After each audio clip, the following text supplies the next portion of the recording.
பாத்திரம் வச்சாச்சு. பாத்திரம் வந்து நல்லா காஞ்சி புகை வர வரைக்கும் எண்ணெய் காஞ்சிடுச்சுன்னா சோம்பு போடணும். சோம்பு தாளித்த உடனே வந்து இந்த நம்ம இது இருக்கு இல்லையா, கரம் மசாலா அது இடித்து வச்சுருக்கிறது எல்லாத்தையும் வந்து போட்டு வந்து பொரிய விடணும்.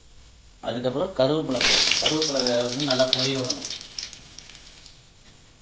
கருவேப்பிலை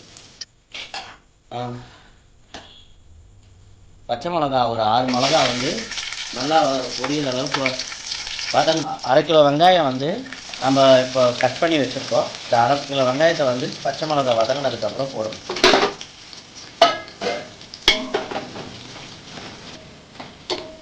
இந்த நல்ல வெங்காயம் வந்து பொன்னிறமாக வந்து வதங்குற வரைக்கும் வந்து அதை அப்படியே வந்து நல்லா இதில் வந்து ஸ்டவ்வை வச்சு நல்லா வெங்காயம் நல்லா வதங்கினதுக்கப்புறம் இந்த மாதிரி பொன்னிறமாக வரணும். பார்த்துக்குங்க, இந்த மாதிரி பொன்னிறமாக வந்ததுக்கப்புறம் நம்ம இஞ்சி பூண்டு பேஸ்ட் அரைச்சி வச்சுருக்கோம் இல்லையா, அதை போட்டு நல்லா வதக்கிக்கணும். இஞ்சி பூண்டு பேஸ்ட் வதங்குறப்போ வந்து சிம்மில் வச்சுக்கணும், இல்லாட்டி ஒட்டிக்கணும் நிறையா.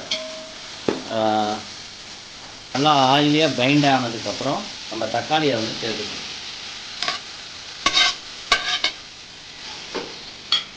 அப்புறம் லெமன் ஒரு பழம் வந்து புளிச்சு விட்டுக்கணும். அப்புறம் நம்ம அரைச்சி வச்சுருக்கிற புதினாவும் கொத்தமல்லியும் சேர்த்து அரைச்சி வச்சுருக்கிறோம். இதை வந்து கலந்து மிக்ஸ் பண்ணி விட்டுக்கோங்க. இது வந்து நல்லா அந்த பச்சை வாசம் போகிற வரைக்கும் வதக்கணும். இது பச்சை வடை இதுவாகி கலர் கொஞ்சம் சேஞ்ச் ஆகிருக்கு பாருங்கன்னா, அப்போ வந்து இந்த ஒரு பேக்கெட் தயிர் ஊற்றி பார்த்தீங்கன்னா, இந்த கறி வந்து 1 கிலோ இது வந்து மிளகாத்தூள், உப்பு, அப்புறம் மஞ்சள் எல்லாம் போட்டு பரட்டி ஒரு மணி நேரம் ஊற வச்சுருக்கோம். இப்போ இதை வந்து இதில் கூட சேர்த்து அப்படியே நல்லா பரட்டி கொஞ்ச நேரம் அந்த எண்ணெய் பிரிஞ்சு வர வரைக்கும் வச்சுருக்கோம். நம்ம அரிசி எந்த கிளாஸில் அளந்து போடுறோமோ அதில் வந்து ஒரு பங்குக்கு 2 கிளாஸ் தண்ணி அந்த மாதிரி கணக்கில் எடுத்துக்கணும். இப்போ நாங்கள் 7 கிளாஸ் போட்டிருக்கோம், அதனால் வந்து நான் இப்போ 14 கிளாஸ் ஊற்றிக்கிறேன்.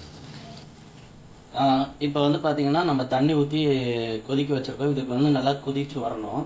இப்போ நம்ம வந்து ஒரு டம்ளருக்கு வந்து 2 டம்ளர் தண்ணின்ற மாதிரி கணக்கு வச்சு இப்போ வந்து தண்ணி ஊற்றி வச்சுருக்கோம். இதில் வந்து பார்த்திங்கன்னா நம்ம இப்போ வந்து லைட்டாக கொஞ்சம் மஞ்சத்தூளும் அதுக்கப்புறம் தேவையான அளவு வந்து உப்பு போடணும். தேவையான அளவு சில்லி பவுடர் வந்து ஆட் பண்ணணும். இந்த மாதிரி நுர கொட்டி வருது பார்த்தீங்களா, இப்போ வந்து கொதி வந்துடும். அரிசி வந்து போட ஆரம்பிச்சு. அரிசி போடும்போது தண்ணி நல்லா வடிச்சு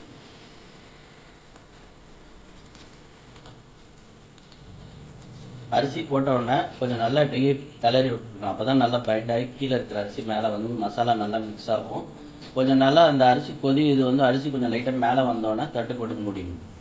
ஒரு வாட்டி எடுத்து இந்த மாதிரி லைட்டாக கிளறி விட்டுருங்க. ரொம்ப கலர்னிங்கன்னா அரிசி உடஞ்சிடும். அதை லைட்டாக கிளறி விட்டிங்கன்னா அந்த மசாலா ப்ராப்பராக மிக்ஸ் ஆகிடும்.